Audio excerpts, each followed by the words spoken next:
optimal activities. So again, what we're going to do is we're going to run through 4 different exercises for you guys today, and we're going to show you a couple different modifications and variations, ways to make it a little bit less challenging if the exercise is too hard for you, or ways to make it slightly more challenging if you want a little bit more of a challenge. So what we're going to do is Claire's going to start us off. We're going to go through, like I said, the 4 exercises. The first one is sideline bicycles. The second one is going to be what's called a frozen skater, or a split stance deadlift. The third one is going to be called swimmers. And the fourth one is going to be squats, of course. So I'm going to let Claire start us off with the sideline bicycles and take it away from here. Okay, cool. All right, so yeah, this one is called something like sideline bicycles. And it is great for the leg muscles, the upper leg muscles, but it's also wonderful for your hip joint. So that's what I love about it. It's got the 2 things going on. So if you wanted to try this with me, you're going to be lying on your side. You can be down on your rib cage if you like. It's going to be more challenging up on an elbow because you're going to have to recruit more of your core, but it's entirely up to you which way you want to do this. Okay, we're going to just take this real slow. Imagine that it's half of your bicycle movement. Okay, so I'm going to bring my knee as close into my chest as I can. I'm going to straighten the leg out in front. I'm going to sweep my leg as far back behind me as I can. Then I'm going to bend behind, and I'm going to bring the knee to the chest again. Okay, so what's going on here is you should be able to feel the outside of your thigh working here. As you press back, you want to be able to feel this nice hip flexor stretch. As I bend my knee behind me, you should be able to feel the upper thigh. Okay, so hamstrings, glutes. And of course, the whole time you're working your abdominals and having really good, nice upper body posture. Okay, so we're just going to go with 10 of these. Make these as big as you can. Try to start with your deep breathing and then match the movement to the tempo of your breathing. So you don't want to be going through this fast, or you're going to miss all the great muscle activation that we have. This is also just great for your hip joint. Okay, so I'm guessing that we've done about 10 of those, so we could reverse the direction. I know it gets to be kind of an IQ test when you reverse the direction of something that's so sweeping, but here's the opposite direction. So it should feel like your hip joint's really getting a nice stimulation from this. You want to make sure that you're focused on all the different thigh muscles that are recruited at the different points in this. So does anybody have any questions for that one? Nope. I would just say the other way Okay. Good option there. I like your option. Yeah, is if you want to make this a little more challenging, you can actually lift the downside hip completely off the ground. So then you bring yourself, if you can see me, up into a side bridge position. And from here, now you really have to hold a perfect, nice neutral spine position as you bring through. And you're trying not to move the downside hip as you bring the top leg completely around. So stay nice. I like that. Downside and then come through. And again, that's a modification to add a little bit more challenge to really challenge up the core through there as well. That's a good one. Okay, so over to you, Colton. Awesome. So the next exercise, I call it a frozen skater or a split stance deadlift. And so again, people kind of get worried about deadlifts and these other things, but I want to assure you they're completely safe and completely good exercises for you. They really challenge, again, core stability and hip stability. I really like spending time and doing deadlifts on one leg because we spend most of our time moving from leg to leg. So what that's going to look like is we're going to step back here. I'm going to step back just a little bit here. Standing nice and flat. Yeah, Colton, it's a little tough to hear you. Okay. So what we do is make sure that when we stand here, your weight is centered 50-50 on both legs. What we're then going to do is we're actually going to work on shifting our belly button directly over the stance leg. So pick a side. I'm going to start with my right leg, and I'm going to work on shifting my belly button directly over my right foot. So if I'm looking straight down, I should be looking right at the tip of my second toe. Now you feel that weight shifting onto this leg. And what I'm going to do is I'm going to take my left leg and I'm just going to slide it back behind me at about a 45-degree angle. And I'm going to have my toe down on the ground. It's kind of like a kickstand. So at this point, you should have about 90% of your weight on that right leg and about 10% of the weight on that left toe. So really, really focus on single leg stability here. Grip your foot into the ground like you're trying to claw at the carpet or you're trying to claw at the floor. And we're going to pretend like we have 2 grocery bags and they're full of wine glasses. They're full of something that's really fragile. Our goal is we're going to imagine that we're trying to slowly lower that bag down to the floor, keeping the shoulders level so we're not rotating. And we're keeping our weight centered through the middle of the foot. We're not coming too far up on the toes. We're not sitting way back on the heel. Weight's just nice and solid right through the middle of the foot where the shoelaces are. We're going to come down for 3 seconds and slowly come on up for 3 seconds as well. Really work on breathing, bracing into the belly. Tighten up your core and slowly, again, lower down. Come back up. You should be feeling this really working through the outside of the lateral hip. You shouldn't be feeling a ton of strain in your low back and not too much in your quads. So if you want to feel it more in the butt, I always say get sassy with the hip. So pretend like you're taking your right hip and you're shifting way over. So really stick that hip out to the side and you'll start to really feel that lighting up that outside of the glute. And that's exactly where you want to feel it. So keep the shoulders level, 2 grocery bags. Slowly come up. If you have weights, you can do the exact same thing. Take a kettlebell or a dumbbell or 2 weights, and we're gonna lower that weight down, nice and slow, coming straight back up. Really work through that, okay? We're gonna do the exact same thing on the other side. The setup is the most important part of this exercise. That's how you really get the most of the activation in the glute there. So do the exact same thing, starting 50-50. Belly button's gonna shift over the toes. So we go to from 50-50 to 90-10, 90% of the weight on this left foot, and just bring that toe, that right toe out to 45 degrees. It's there for balance, just to hold you. We're gonna keep our shoulders level, imagining we have those 2 grocery bags. Get a little sassy with that hip out to the side, and slowly lower down for 3, and come up for 3. Only come to a depth that really challenges you but doesn't cause any irritation or any pain. Again, it should be all in the glute. We'll work on picking up that weight. Even if you have a weight in only one of your hands, don't let your shoulders tilt. Keep your hands level. Nice and slow and controlled. Slowly on the way up. Really sit into that hip. We got a couple more. The goal is that even with very, very light weight, going slow with 3 seconds down, 3 seconds up is a ton of time in which your glute has to be firing. So you should really be feeling this in through here. Yep, I'm feeling it. That's how we take light weight and make it seem really, really heavy. Breathe, tightening up the core, and then slowly return back up to the top. Okay? Again, take that exercise for what you will. Modify it as needed. Maybe don't go down as far in the beginning, and then don't start with weight, and then eventually build to using weight and challenging yourself more with that. Yeah, that one was a killer. It looks like it's going to be really easy, but that's pretty tough. Yeah, especially if you're loading into that hip and really shifting, that's where you get most of the effectiveness. Yeah, I'm not sure I like you as much as I did before that exercise. Okay, so my turn, right? I'm going to move on to something that's called swimming. Okay, now swimming can be tough on the low back. Okay, so it's a really good low back strengthener, but if this one initially just, you can tell maybe Nancy, this would be something that you would not want to do. Just hold off on it because then I've got a variation that I'm going to do after I demonstrate this first one.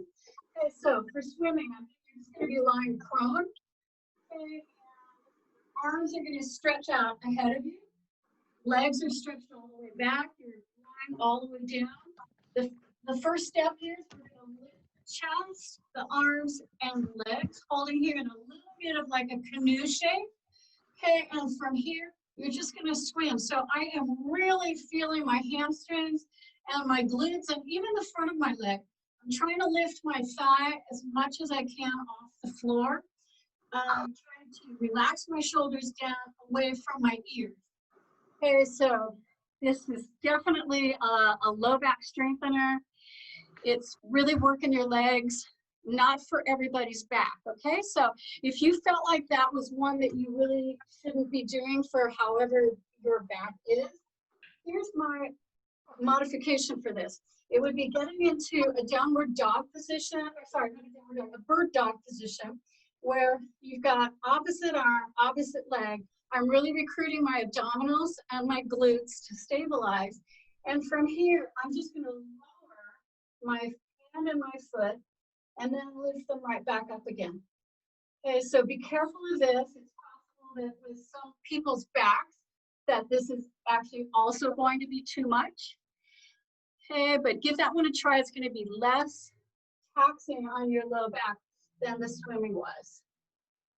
Okay, so maybe going with about 8 of these per side, switching to the opposite side. What you really want to be careful of with the bird dogs is you want to be able to really work your glutes and your hamstrings of that extended leg. At the same time, you want to really be activating your abdominals so that they're supporting your back. Okay, and again, the original one that is more of a low back strength and a good workout would be right here in the traditional swimming of Joseph Pilates. Nice deep breathing the whole time. Going for about 10 breaths. Does anybody have any questions about that? I would just comment the only other thing too, if you're kind of in between where the bird dog is kind of at the point where it's not really challenging you that much, but you want to transition into the swimmer, you can start in that swimmer position, but only raising one limb at a time. Oh, that would be also another modification. You can also work just raising one leg at a time, one arm at a time, and slowly going through assessing your tolerance. Again, as Claire mentioned, the point of this is to obviously strengthen the low back, but really breathe into the belly or breathe into the floor, and that'll help to really tighten up your abdominals, which will support your low back and keep you from hyperextending too much. Yeah. And that's the biggest thing. And then also really think about the glutes. The gluteus maximus is the biggest muscle in the body. So you've got to keep it strong. You know, it's more influential than you might think. And your walking, your posture, support of your spine. It's very important to work at strengthening that. Exactly. And a huge thing is we spend so much of our time in our day in this forward rounded posture that really working on strengthening the erectors of the posterior chain, the backside of our body, is essential for helping to protect our posture, keep us in a more upright position throughout the day, and prevent us from this forward rounded posture all the time. So that's a big one. Yeah, good. All right. Any questions about that? Any ways, you know, anything that bothers you, you need more modifications? Everybody's good. Okay. So then Colton, it's back to you. So last exercise of the day, and this is a big one, obviously, is our squats. And the reason why I absolutely love squats is it is a compound movement. And the reason why I say that, or what that means is you're working multiple joints and working multiple muscles when you go through a squat. So movement through the ankles, through the knees, through the hip, and then through the mid back as well. We're the low back straight through our squats. And I'm going to teach you guys some cues to help you really gain the most out of your squats. The biggest thing with squats, of course, is always safety. And with that, I say modify the depth or modify how far down you go to make sure that it's comfortable for you and that you're able to keep yourself in a good position. Because anyone can maybe squat their butt to the ground, but if you're rounding or you're not bracing your core or tightening your glutes, then it may not be super effective. So I want to help you kind of make sure that it's the most effective for you possible. So what I tell people is for the squat, it starts with a few things. The number one is it always starts with your feet, okay? I'm going to drop that down just a little bit. Your feet are your foundation. And just as I talked about before, you want to make sure that your feet are nice and rooted into the ground. So what I tell people is here, we're going to be back in that 50-50 stance, feet slightly wider than shoulder width, toes turned to a position that's comfortable for you, whether it's straight forward, out, find a position that's comfortable for you. what we want to think about is we want to think about gripping the feet into the ground and really creating a lot of tension through the ground. So I tell people to use 2 different cues. Try one that works better for you. Is when you're in the squat position, I want you to imagine that you're standing on 2 sheets of toilet paper, 2 paper towel sheets, and that perforation's right down the middle, right in between your feet. You're going to keep your feet firmly planted on the ground, and you're going to think about trying to separate those 2 sheets of toilet paper. So think about gripping the toes down so your feet don't go anywhere and trying to push the ground apart. Or like if you have a seam in your carpet, you're trying to rip that seam in half. As you do that, you'll notice your feet are kind of tightening up. They get really rigid, and you should start to feel some activation down here on the side of the thighs and definitely working towards it gets into the butt. This is how we create a lot of tension. Another cue that works really well is imagining you're standing on top of like 2 pickle jars.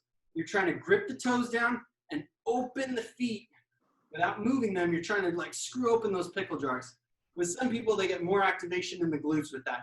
Pick one that works for you, totally understandable. What we're gonna do here is, again, make sure we're rooted, spread the floor, and we're gonna make sure we take a nice breath deep into our belly. Everyone likes to suck their belly in. I want you to do the opposite right now. Try to push your belly out with the breath. So we're gonna spread the floor, breathe into the belly, and we're gonna slowly descend to a point that is comfortable for you. Come back up with control. As you squat down, feel the weight in your feet. You shouldn't be going too far forward onto the toes where your heel's coming up, and you shouldn't be going so far back that your toes are peeling off the ground. You want to keep that weight just right in the middle of the foot where your shoelaces are. So spread the floor, brace, come down to a point where you can comfortably keep that weight in the center of the feet and come back up. 2 modifications that I like to give. Number 1, people have worries about depth, like they can't go down too far and they're worried about not being able to come up out of the squat. So I give people a box squat or a chair squat. This gives you a safety net. So if you want to squat a little bit deeper, but you're worried, you're going to stand with your heels almost against the box. Same exact thing. Spread the floor, brace the belly, slowly descending down. Keeping the back straight. If you fall, guess what? You have a chair there to support you. Come back up, reset. If you want more of a challenge, come down and imagine there's an egg on the chair. Touch the egg, but don't squish the egg. And then come back up. So same exact thing. We imagine we're touching the egg, coming back up. For some people, they have pain in the low back as their hips start to go backward in the squat. So I tell people, grab yourself a weight that's about 10 pounds so you have a counterbalance. So keep the weight in front of you. And if you watch me in this position, now I can stay more upright. So I'm not going to butt as far back because the weight is counterbalancing me. I can descend into my squat, come back up, and that should alleviate some people's back pain from sitting too far back into the squats this way. Find a way that works for you. So lastly, again, we're going to do the same exact thing. This is why I tell people to go slow. Feel your feet, feel the tension, slowly lower down, spread the floor, spread the floor, spread the floor all the way down. Think about spreading the floor, pushing the feet apart. As you come back up, squeezing the glutes, okay? That can be a lot, and there can be a lot of cues and tension or reminders that kind of go through the squat. So try to pick one thing at a time and just focus on it. Don't get lost in thinking about 30 different things, but just take it slow. That way you can assess, see how your body feels, see how it responds. Does it work better when you're more upright? Does it work better when you're a little bit more forward? Find what works for you. And again, going slow helps us to increase the time under tension. So we're having to work a lot harder with very little weight or very little intensity. So surprisingly, that can be one of the best things for people to get a great glute workout without having a ton of weight or a ton of resources. So that's the biggest thing. Okay, I have a question. So when I try to push my feet sideways, like tearing the carpet apart, it triggers my calves, the outside of my calves. So am I just not paying enough attention to my thighs? Is that why I'm feeling my calves a lot? No, so what I would say is as you're doing that, is the ball of your foot coming up off the ground? Oh, okay. keep your big toe planted down on the ground so all 5 toes are gripped in. As I tell people to spread the floor, they have a tendency to roll to the outside of their feet, and then the inside of the foot comes off the ground. We want to make sure that the foot is nice and firmly planted. So think about all 5 of the balls of your feet and the heel of your foot staying on the ground the entire time. So just think about those and try to keep that tension through the feet as you're descending down and up in through the squat, okay? Okay, cool. Then as you feel more comfortable, you can start to add weight, you can increase the repetitions or increase the time going up and down through there as well. So, and I also feel like I'm feeling my quads a little bit more than I am my glutes. So yeah, so what I would maybe a little different emphasis, like I need to be maybe more upright when I'm doing it, or maybe more upright, or actually maybe even sitting back further into the squat. Oh yeah, okay. Back a little bit more, but only pushing your butt back so far that your glutes are working and not your low back. Yeah. Make sure you feel that delineation between like, hey, my glutes are turned on and I can feel the work, versus my low back is kind of straining because I'm super far stretched out, and that's the big thing. Yeah. So okay. That's a good one. Find those things that work for you. You can increase depth as your body starts to get more mobile and you start to develop some more flexibility as well. So those are the big exercises we have for you guys today.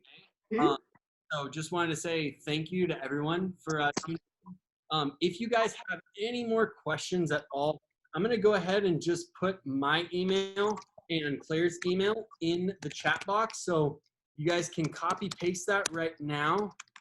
And again, if you have follow-ups, if you want to stay updated with what's going on with Claire's studio being reopened, or if you have questions for me and again want to look at maybe getting some more one-on-one coaching with either of us, you can message us via those emails right there. And that's kind of my closing notes. Again, just thank you guys so much. Hope you guys got a little bit of a sweat on, and if not, then go through all 4 of those exercises for another round or another 2 rounds, and you should be able to do that. So yeah, good to see you, and thank you so much. You're welcome. Thank you. absolutely. See you soon. Bye. Alrighty, bye. Thank you.